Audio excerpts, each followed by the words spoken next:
जापो कर सकते। शास्त्र कहता है कि नाम उल्टा सीधा कैसा भी हो वो बेकार। जब आपका पुण्य, आपकी भक्ति, आपकी श्रद्धा उस लेवल तक पहुंच जाएगी जब गुरु की प्राप्ति होगी, तो गुरु खुद आ जाएगा। खुद ही कहीं ना कहीं आपको पता लग जाएगा कि ये मेरे को गुरु बनाना है। आपको खुद ही वो संदेश आ जाएगा। बस अब ये तो कभी मत सोचिए कि गुरु नहीं है तो मैं ये पूजा करूंगा, पुण्य नहीं मिलेगा। क्यों नहीं मिलेगा? चाहे उल्टा सीधा टूटा फूटा कैसा भी करे, पुण्य वो मिलता है, वो कहीं नहीं जाता। इसलिए पूरे भाव के साथ अपनी इस भक्ति को बढ़ाए, अच्छे से सेवा पूजा करें और इन नियमों का पालन करते हुए अपने प्रभु की शरण को ग्रहण।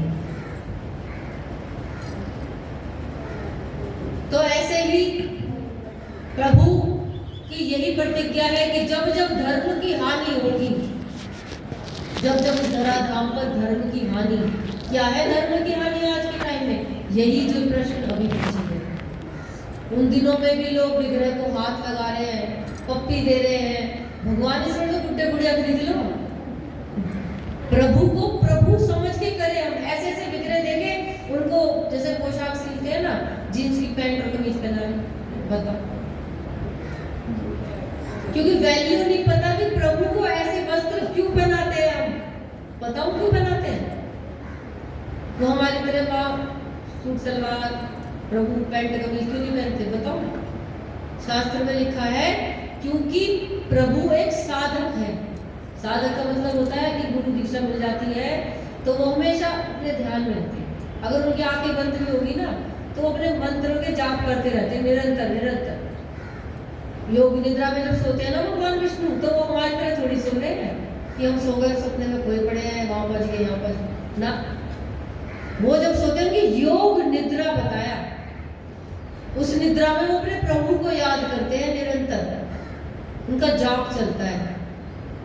तो कहते हैं जब एक साधक अपनी साधना में रहता है ना, कि प्रभु हमेशा अपनी साधना में रहते हैं, जिस भी विग्रह को बना ले, माँ हो बाबा हो कोई भी, इसीलिए वो देवी देवता कहलाए क्योंकि वो निरंतर अपनी साधना में ही है।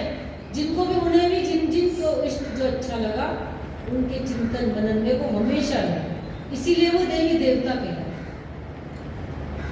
हमने सुना होगा कृष्ण भगवान को राम अच्छे लगते हैं, राम भगवान को शिव अच्छे लगते हैं, शंकर भगवान राम का ध्यान करते हैं, भगवान विष्णु को अब सुन रहे कथा तो भगवान विष्णु माता रानी का ध्यान करते हैं, अर्धश्लोकी भागवत का वो चिंतन करते हैं। हमने सुना ये कथाओं में। और माँ भगवती शंकर का ध्यान करती हैं। तो सारे शक्तियां एक दूसरे के साथ जुड़ी हुई हैं, सब एक दूसरे को चिंतन मनन करते हैं, कोई अलग नहीं। ये सब साधक है जो चिंतन मनन करता है, फिर वो ऐसे वस्त्र पहनते हैं जो बिल्कुल ढीले ढाले हो, जिनसे कोई कष्ट ना हो। इसलिए प्रभु को हमें ये जो लहंगा की तरह ये सब पहनाते हैं, बिल्कुल जिनमें कोई कष्ट ना हो, आरामदायक हो, ढीले ढीले। कहीं कहीं तो आप साउथ की तरफ जाओगे ना तो वहां पे ऐसे मंदिर है कि अगर नारी साड़ी ना पहने तो वो दर्शन नहीं कर सकती, और अगर कोई पुरुष है तो वो धोती पहन के ही आएगा तभी उसको दर्शन होगा, नहीं तो नहीं। ये इसीलिए है क्योंकि शक्ति को, माँ भगवती की जो शक्ति है उसको सहन पाना हर किसी के बस की नहीं। ये शरीर फट जाता है, ऐसे ऐसे साधक हुए शरीर फट के शक्ति निकली है ऊपर। तो जब भी बंधन होता है शरीर में, जब हम कपड़े पहनते हैं तो जैसे होता है ना, बेल्ट हो गई, पैंट में भी बेल्ट होती है, हमारी पैंट में भी बेल्ट होती है, टाइट टाइट कपड़े होते हैं, तो शक्ति जो है वो रुक जाता है, उसका प्रभाव हमारे उसमें नहीं हो पाता, हमारे भाव का प्रभाव नहीं हो पाता, रुक जाता है। इसलिए हमारा कभी भाव रुकता है, होता है ना कभी कभी।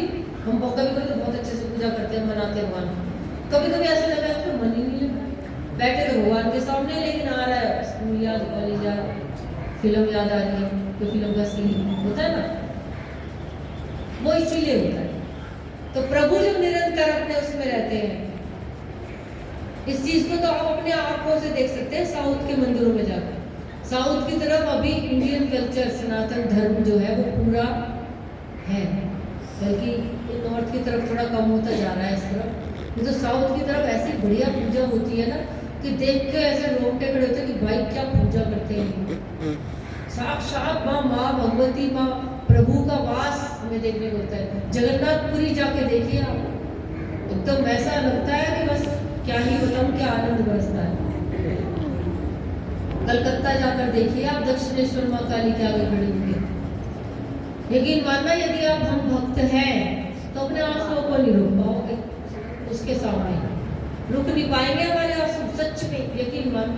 कभी अगर भविष्य में कभी जाने का मौका मिले ना, तो मेरी ये बात याद रखना, जैसे ही कलकत्ते की काली जी के आगे खड़े हो गए ना आप, दक्षिणेश्वर माँ का हम दर्शन कर रहे हैं ऐसे,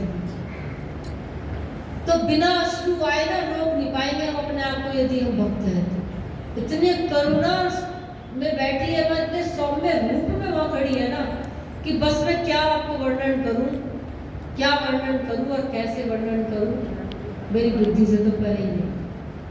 कलकत्ता में कथा हुई थी अभी इससे पहले, माँ भगवती ने बुलाया। बचपन से मैं बोलती थी कि माँ भगवती की जिसकी कृपा मेरे पे हुई है उनका मैं दर्शन पता नहीं कर भी पाऊंगी या नहीं। तो मुझे 30 साल बाद माँ भगवती ने याद किया, तो मुझे याद आया, लगा 30 साल बाद तो बुलाया है तुमने, और यहाँ से फिर मैं चली गई तो फिर पता नहीं 30-40 साल बाद फिर बुलाएगी तेरे, तो मैं जरूरत लूंगी, क्या पता भाई जीवन का।